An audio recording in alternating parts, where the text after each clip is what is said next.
Assalamualaikum warahmatullahi wabarakatuh.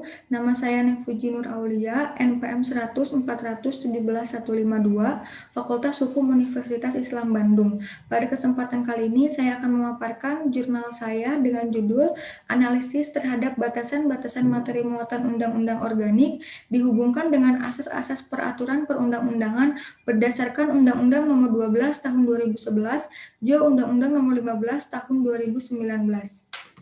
Yang pertama, latar belakang masalah. Negara Indonesia adalah negara hukum. Hal ini dinyatakan secara tegas di dalam Pasal 1 Ayat 3 Undang-Undang Dasar 1945 pasca amandemen. Sebagai negara hukum, maka hukum harus dipahami sebagai satu kesatuan sistem yang terdiri dari elemen-elemen kelembagaan, kaedah aturan, dan perilaku para subjek hukum. Ketiga elemen sistem hukum tersebut mencakup kegiatan pembuatan hukum, kegiatan pelaksanaan hukum atau penerapan hukum, dan kegiatan peradilan atas pelanggaran hukum atau yang biasa disebut dengan penegakan hukum dalam arti sempit. Berangkat dari permasalahan tentang peraturan perundang-undangan di Indonesia, terutama keterkaitan antara Undang-Undang Dasar 1945 dengan undang-undang yang berada di bawahnya, penulis menemukan permasalahan di dalam Pasal 6A Ayat 1 Undang-Undang Dasar 1945 tentang syarat-syarat calon presiden dan wakil calon presiden yang ketentuannya dimuat kembali di dalam Pasal 169 Undang-Undang Pemilu. Di dalam Pasal 169 tersebut ternyata memuat tambahan lebih banyak mengenai syarat-syarat calon presiden dan wakil calon presiden, sehingga secara tidak langsung dapat memberatkan ketentuan di dalam Undang-Undang Dasar 1945 dan melemahkan kedudukan Undang-Undang Dasar 1945. Sebagaimana kita ketahui, jika Undang-Undang Dasar 1945 itu sebagai gurnom atau norma dasar dan memiliki kedudukan paling tinggi di dalam peraturan perundang-undangan. Untuk mengetahui pemuatan materi undang-undang organik tersebut bertentangan atau tidak, dapat dilakukan pengujian oleh Mahkamah Konstitusi dalam kewenangannya sebagaimana telah diatur di dalam Pasal 24C Undang-Undang Dasar 1945 untuk melakukan pengujian berbagai jenis undang-undang tanpa terkecuali, di mana MK melakukan pengujian dengan judicial review yang merupakan mekanisme pengujian peraturan perundang-undangan oleh hakim. Landasan teori yang pertama, teori negara hukum. Secara konseptual, teori undangan adalah sebuah konsekuensi logis dari teori Hans Kelsen tentang hierarki norma hukum di dalam sistem hukum yang menggunakan peraturan hukum tertulis sebagai sumber organik berdasarkan Undang-Undang Nomor 12 Tahun 2011, Jo Undang-Undang Nomor 15 Tahun 2019. Yang kedua, bagaimanakah implikasi terhadap ketentuan Undang-Undang Dasar 1945 yang diatur ulang dalam suatu undang-undang organik dalam hal terjadi pengujian atau pembatalan undang-undang tersebut oleh Mahkamah Konstitusi.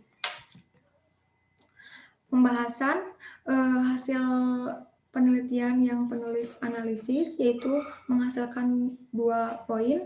Yang poin pertama, batasan-batasan materi muatan berdasarkan Undang-Undang Nomor 12 Tahun 2011, Jo Undang-Undang Nomor 15 Tahun 2011, diatur dalam Pasal 10 yang terdiri dari 5 materi muatan. Yang pertama, pengaturan lebih lanjut mengenai ketentuan Undang-Undang Dasar 1945. Yang kedua, perintah suatu undang-undang untuk diatur dengan undang-undang. Yang ketiga, pengesahan perjanjian internasional. Yang keempat, tindak lanjut atas putusan Mahkamah Konstitusi. Dan yang kelima, pemenuhan kebutuhan hukum dalam masyarakat.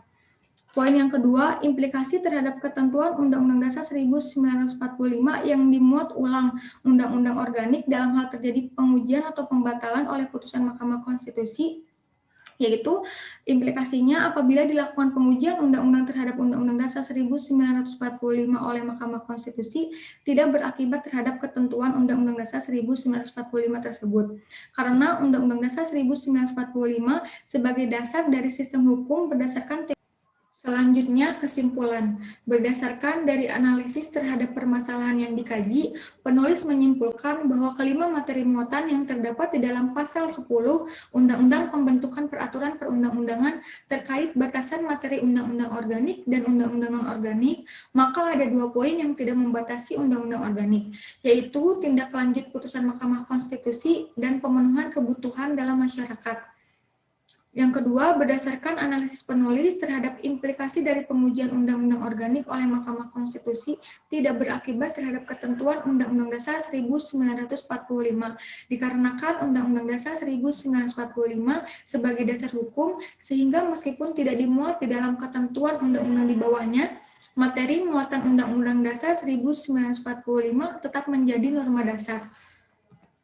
Yang terakhir, disarankan untuk mencantumkan undang-undang organik dan undang-undang non-organik di dalam undang-undang pembentukan peraturan perundang-undangan, agar setiap peraturan perundang-undangan mengetahui batasan-batasan materi muatannya, dan perlu diperhatikan etika dalam